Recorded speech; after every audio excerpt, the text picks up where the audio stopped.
You want to sell more stuff, but you're frustrated because you can't sell more stuff. And I've made over 7 figures online in my business with just one digital product doing a little over 900K. And believe it or not, I know how you feel because I once used to not know how to sell stuff. So in this video, I'm gonna give you 5 things that'll get you unstuck and selling more stuff.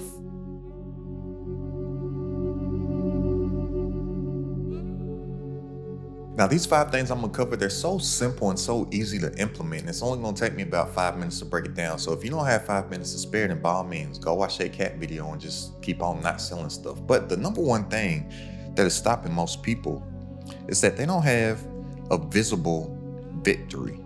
And what is a visible victory? A visible victory is simply just a visible result. That is the key to everything. People, they want results. And a lot of people are out here talking about and trying to sell a whole bunch of stuff that they've never even done or haven't even gotten any results for somebody else or let alone themselves. And this is crazy to me. Like, just think about this. Just think logically for a quick second.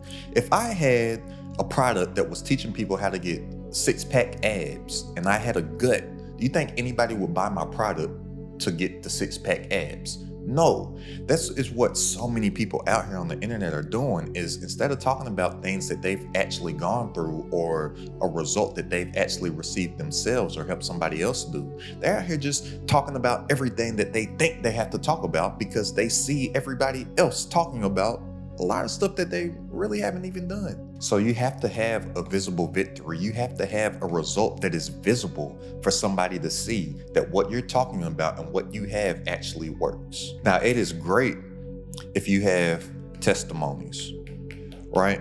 But if you don't have any testimonies of anybody else that you've helped, it's no problem. You have to be your biggest testimony. And even if you have other testimonies of other people that you've helped, other people that you've helped get results, you still have to be your biggest testimony. Regardless of all the people that I've helped, I am still my biggest testimony. I wave my big flag of all my stuff works because it works for me and I worked it. And then I also have other testimonies because the stuff that I worked works for other people, which shows that it works if you work it. So instead of always looking outside of yourself, how about you start looking inside and seeing the things that you have actually been through, the problems that you have actually solved for yourself, and then help somebody else that has that same exact problem. Because as an entrepreneur, you're only in the problem-solving business, period. People, they're buying results. And what is a result? A result is simply a solution to a problem. But where most people are failing is that instead of looking in the marketplace for a problem that they can solve from within, they're just looking and seeing what they think is working for other people and just trying to go and do the same thing. Which leads into the number 2 thing that is stopping most people from selling more of their products, is that they're trying to sell what they know. And you don't want to sell what they know, because guess what? Nobody cares about the information that you have. Remember, referring back to the first one, people, they want a result. People, they don't want information. People, they want transformation. So if we know that people want transformation, and it's just about taking people from here, which is their current situation, to here, which is where they want to be, which is their desired situation, you need to show them that. Sell the vacation instead of selling the trip. What most people are doing is that they're selling the trip or they're selling the plane ticket. And people, they don't want the trip. They want the vacation. They want the destination. They want the beautiful island with the coconut drinks with the umbrella on top and ocean views and wonderful pictures to post on social media. They don't want to hear about how they got to get to the airport 4 hours ahead of time, to get through customs, to wait on this time, to sit on the plane for an hour before it takes off, to take a flight for 5 hours, to go through customs again, to then have to go through take some kind of shuttle an hour away from their actual destination, to do all this stuff. That's displeasing. People, they don't want the pieces, they want the payoff. Focus on the payoff and sell the vacation instead of the trip. So an example of how people are selling the trip is that they have a product. Oh, my product, it has 27 modules and it has this many hours of content. Or my ebook, it has this many chapters and it's this many pages and it's this many. That they don't give a fuck. Nobody cares. That's the trip.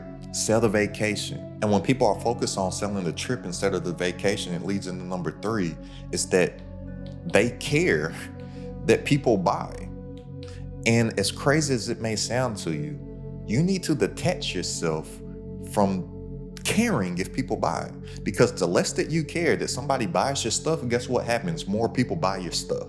I could care less if anybody buys my stuff. You know why? Because it's only hurting them if they don't. I'm still going to be the same. I know how to do what I know how to do. They don't know how to do what I do know how to do. My life is going to stay the same and get better, and they're going to be disserviced by not getting my stuff. I know that. I detach myself from the sale. But when people care about when people are buying, they focus on selling that trip instead of the vacation, and they're focusing on telling all the pieces because they're trying to convince people to buy this stuff. And here's the thing about convince. You never want to try to convince people. First of all, it has this con word in it, and it just sounds nasty. Convince. You want to convince people. Oh, convince me of this. I never convince anybody of anything. Think about this. How people out there that know absolutely nothing about sales, they say, oh, I don't want to get into sales. Or people, they want to make more money, but they're like, oh, but I don't want to sell stuff because I don't want to come off salesy. And it's a little conny. Like I just feel like I'm conning people if I'm selling stuff to people. That's because they're trying to convince people of stuff. And here's the thing about sales, my friend, that you really, really need to understand. Don't listen to any of that mess that you may hear out there about sales is bad or people hate sales. People love sales. They just don't like the feeling of being sold to. They don't like the feeling of being convinced, but people love to buy stuff. So if people love to buy stuff, then it's impossible that people hate to be sold, because you cannot buy anything unless somebody else sells it to you. So even just think about yourself. Every single thing that you buy it because you want it. I bought this Dunder Mifflin, the greatest show of all time, The Office t-shirt, because I wanted it. Nobody had to convince me to get it. It solves a problem in my life by me not having to walk around shirtless, because when I walk around shirtless, everybody just faints and it gets really crazy. It's just like, oh my gosh, huh? And it's just annoying. So it solves a problem by me keeping my great chest away from the public, and I think it looks cool. But this is why you don't try to convince anybody of anything, because it just feels yucky. Just think about every single time you go and get your car oil changed, right? It always feels like that person is trying to sell you on the air filter. But the only time I get that air filter is when the guy comes out and he just educates me on why I need it, whatnot, and I'm like, oh, it makes sense, let me get it. But that dude that comes out like, hey man, you need to this, you need to that, or your car is about to do this, or we can charge you this for that.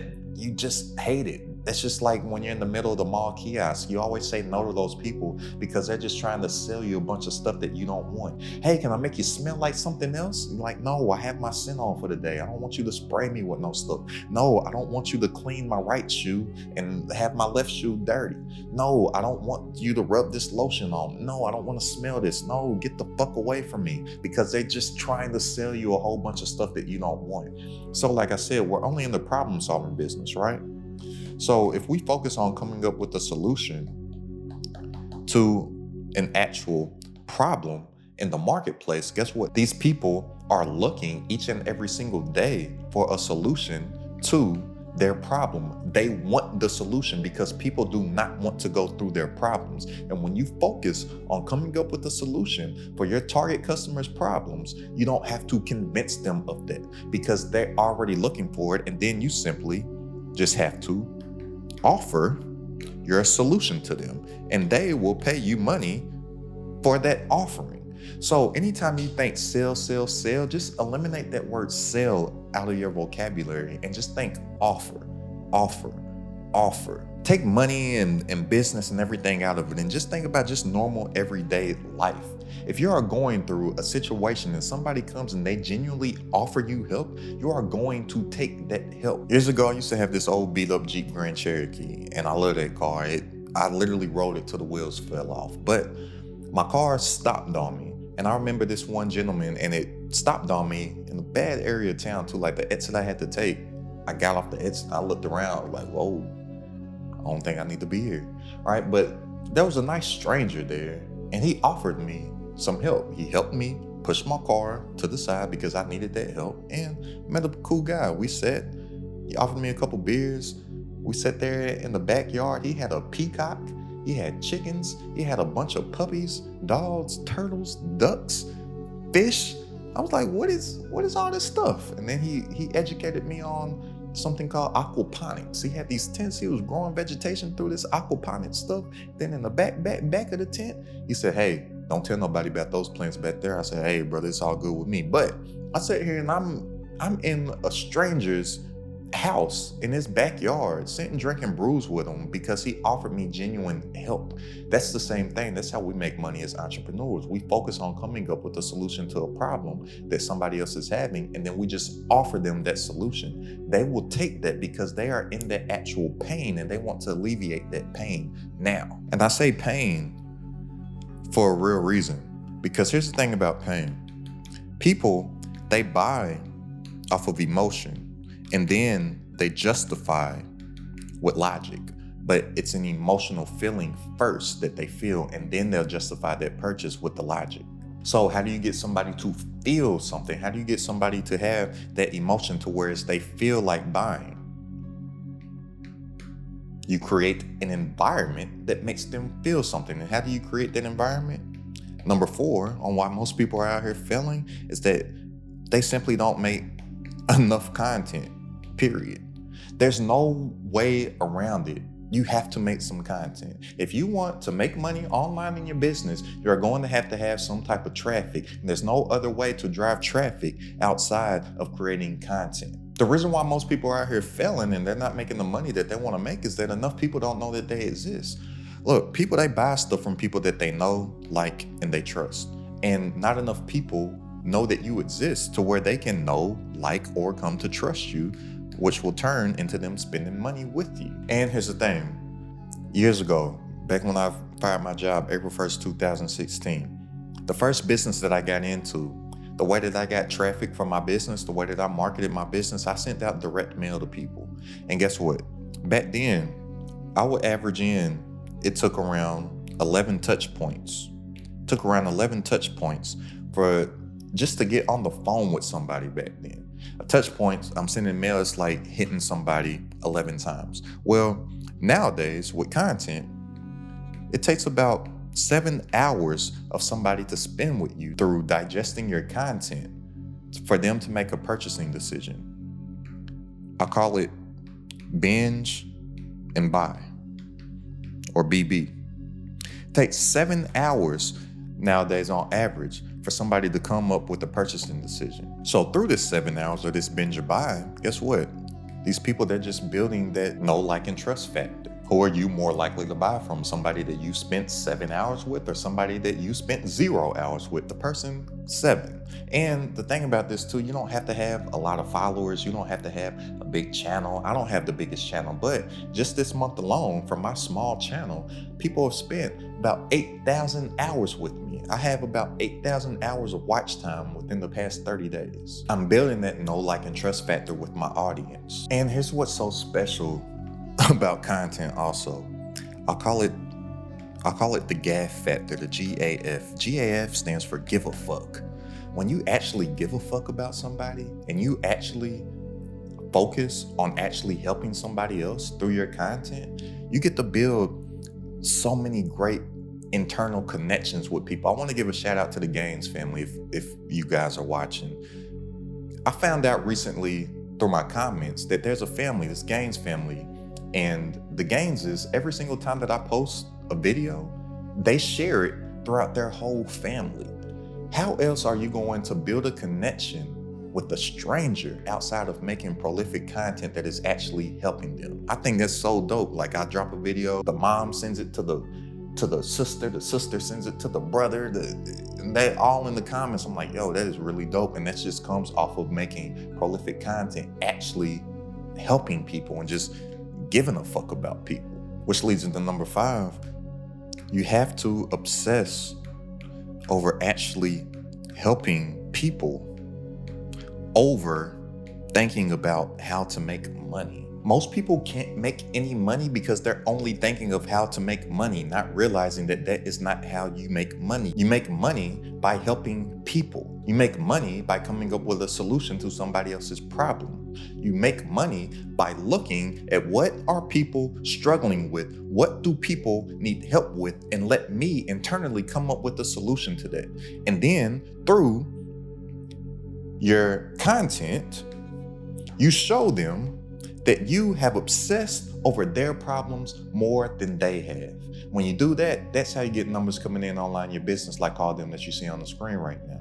So if you're ready to make more working less online from stuff that you already know with a digital product, go ahead and click the link down in the description and join It's Crowded at the top community. For weekly coaching from myself, all my exclusive trainings, plus a private community of entrepreneurs, all designed to grow your business online. It's only $47 a month to join right now. That's less than a cup of coffee per day. So go ahead and click the link down in the description to tap in, and I'll see you on our coaching call this Wednesday. But this is really all that it comes down to. And I really got this word obsess, and I really mean this, obsess. I got this from when I was studying Jeff Bezos at Amazon. And what I didn't realize before I started studying Bezos is that Bezos studied Sam Walton. And if you don't familiar with who Sam Walton is, Walmart Walton, that's his business. And if you really just think about it, all that Amazon is Walmart online. And once I realized that Jeff Bezos studied Sam Walton, I went and I read Sam Walton's book. Sam Walton, he has a book called Made in America. And I kept on seeing in this book, Sam Walton kept talking about customer obsession, customer obsession, customer obsession. He's obsessed over providing a great product for his customer. That's how he became like the richest guy in the country, richest guy, whatever, back in his day, right? But then I was like, okay, if I read Sam Walton's book, let me go ahead and read what Jeff Bezos has written. Now, Jeff Bezos, he hasn't written a book, but every single year when Jeff Bezos was the CEO of Amazon, Jeff Bezos, he wrote letters to shareholders every single year. Everybody that had stock in Amazon, Jeff Bezos would write a letter to him. So then I went and I read every single letter to shareholders that Jeff Bezos wrote before he stepped down from CEO of Amazon. Guess what? I kept on seeing in Jeff Bezos' letters to the shareholders. Obsess, obsess, obsess. He frames it customer obsession. So I'm telling you, if you obsess on coming up with a solution to your customers' problems, and then through your content, you show them that you have obsessed over their problems more than you have, they will pay you for that solution. So go ahead and click the link down in the description if you want to tap into the community, and I'll see you on our coaching call this Wednesday. And now that you know what not to do, go ahead and check out this video right here on how you can create a product in one day and make a bare minimum of $100,000 with it. It's crowded at the top.